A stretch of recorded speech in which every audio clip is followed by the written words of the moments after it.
بسم اللہ الرحمن الرحیم۔ شروع کرتا ہوں اللہ کے نام سے جو بڑا مہربان اور نہایت رحم والا ہے۔ ناظرین کرام، السلام علیکم۔ ہم آپ کو اپنے چینل میں خوش آمدید کہتے ہیں۔ آج آپ کی خدمت میں حضرت علی کے کچھ اقوال پیش خدمت کیے چاہتا ہوں۔ حضرت علی فرماتے ہیں کہ کسی کا ظرف دیکھنا ہو تو اسے عزت دو، فطرت دیکھنی ہو تو اسے آزادی دے دو، نیت دیکھنی ہو تو اسے قرض دو، خصلت دیکھنی ہو تو اس کے ساتھ کھانا کھاؤ، صبر دیکھنا ہو تو اس پر تنقید کر کے دیکھ لو، خلوص دیکھنا ہو تو اس سے مشورہ کر لو۔ ہمیشہ اخلاق سے بات کرو، کیونکہ انسان پر سب سے زیادہ مصیبتیں اس کی اپنی زبان کی وجہ سے آتی ہیں۔ برے انسان کی صحبت سے پرہیز کرو، کیونکہ وہ تلوار کی طرح ہے، دیکھنے میں خوبصورت اور اثر میں خطرناک۔ اگر کوئی تم سے بھلائی کی امید رکھے تو اسے مایوس مت کرو، کیونکہ لوگوں کی ضرورت کا تم سے وابستہ ہونا تم پر اللہ کا خاص کرم ہے۔ توبہ روح کا غسل ہے، جتنی بار کیا جائے روح میں نکھار پیدا ہوتا ہے۔ جس سے زیادہ محبت ہو اس سے اتنی نفرت بھی ہو سکتی ہے، کیونکہ خوبصورت شیشہ جب ٹوٹتا ہے تو خطرناک ہتھیار بن جاتا ہے۔ جب تمہیں کوئی تحفہ دیا جائے تو اس سے بہتر واپس کرو، اور جب کوئی نعمت دی جائے تو اس سے بڑھا کر اس کا بدلہ دو۔ ہمیشہ اپنی چھوٹی چھوٹی غلطیوں سے بچنے کی کوشش کرو، کیونکہ انسان پہاڑوں سے نہیں پتھروں سے ٹھوکر کھاتا ہے۔ اپنی سوچ کو پانی کے قطروں سے بھی زیادہ شفاف رکھو، کیونکہ جس طرح قطروں سے دریا بنتا ہے اس طرح سوچوں سے ایمان بنتا ہے۔ کسی کے خلوص اور پیار کو اس کی بے وقوفی مت سمجھو، ورنہ کسی دن تم خلوص اور پیار تلاش کرو گے اور لوگ تمہیں بے وقوف سمجھیں گے۔ لفظ انسان کے غلام ہوتے ہیں، مگر صرف بولنے سے پہلے تک۔ بولنے کے بعد انسان اپنے الفاظ کا غلام بن جاتا ہے۔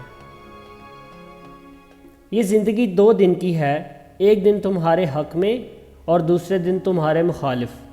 جس دن تمہارے حق میں ہو اس دن غرور مت کرنا، اور جس دن تمہارے مخالف ہو اس دن صبر کرنا۔ زندگی میں خود کو کبھی کسی انسان کا عادی مت بنانا، کیونکہ انسان بہت خود غرض ہے۔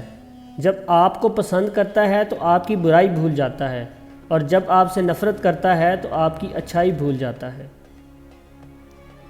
رزق کے پیچھے اپنا ایمان خراب مت کرو، کیونکہ رزق انسان کو ایسے تلاش کرتا ہے جیسے مرنے والے کو موت۔ جس نے اپنی پریشانیوں کو لوگوں پر ظاہر کر دیا تو وہ اپنی ذلت پر راضی ہو گیا۔ کبھی کسی کے سامنے اپنی صفائی پیش نہ کرو، کیونکہ جسے تم پر یقین ہے اسے ضرورت نہیں، اور جسے تم پر یقین نہیں وہ مانے گا نہیں۔ دوستی کا بھرم صرف وہ لوگ رکھ سکتے ہیں جن کے وجود میں سمندر جتنا دل ہو۔ کسی بے گناہ پر بہتان لگانا یہ آسمانوں سے بھی زیادہ بھاری گناہ ہے۔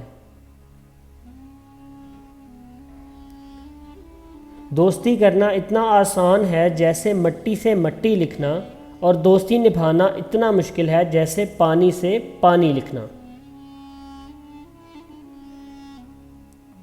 چغل خور ایک لمحہ میں ایسا فتنہ پیدا کر دیتا ہے جو کئی ماہ تک چلتا رہتا ہے۔ حضرت علی رضی اللہ تعالیٰ عنہ سے پوچھا گیا کہ دوست اور بھائی میں کیا فرق ہے، تو آپ رضی اللہ تعالیٰ عنہ نے فرمایا، بھائی سونا ہے اور دوست ہیرا۔ لوگوں نے آپ سے کہا کہ آپ رضی اللہ تعالیٰ عنہ نے بھائی کو کم قیمت اور دوست کو قیمتی چیز سے کیوں تشبیہ دی؟ تو آپ رضی اللہ تعالیٰ عنہ نے فرمایا، سونے میں اگر دراڑ آ جائے تو اس کو پگھلا کر بالکل پہلے جیسے کیا جا سکتا ہے، جبکہ ہیرے میں دراڑ آ جائے تو وہ پہلے جیسا کبھی نہیں بن سکتا۔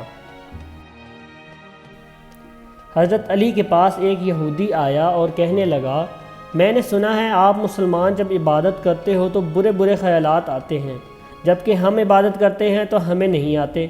حضرت علی رضی اللہ تعالیٰ عنہ نے جواب دیا، اور فرمایا اگر ایک گھر فقیر کا ہو اور ایک امیر کا تو چور کہاں جائے گا؟ یہودی نے کہا امیر کے گھر میں جائے گا۔ حضرت علی رضی اللہ تعالیٰ عنہ نے فرمایا تبھی تو شیطان ان کو ستاتا ہے جن کے دل میں اللہ ہو، جن کے دل میں اللہ نہیں ہو وہاں شیطان کا کیا کام؟ صرف پیسے کا ہونا رزق نہیں ہے، نیک اولاد، اچھا رزق اور مخلص دوست بھی رزق میں شامل ہیں۔ کسی کو اس کی ذات اور لباس کی وجہ سے حقیر نہ جانو، کیونکہ تمہیں دینے والا اور اسے دینے والا ایک ہی اللہ ہے، اور وہ اسے عطا بھی کر سکتا ہے اور آپ سے لے بھی سکتا ہے۔ جو بہت اچھا لگے اسے بہت کم ملا کرو، جو انتہا سے زیادہ اچھا لگے اسے صرف دیکھا کرو، اور جو دل میں سما جائے اسے صرف یاد کیا کرو، کیونکہ جو آپ کے جتنا قریب ہوتا ہے دنیا اسے اتنا ہی دور کر دیتی ہے۔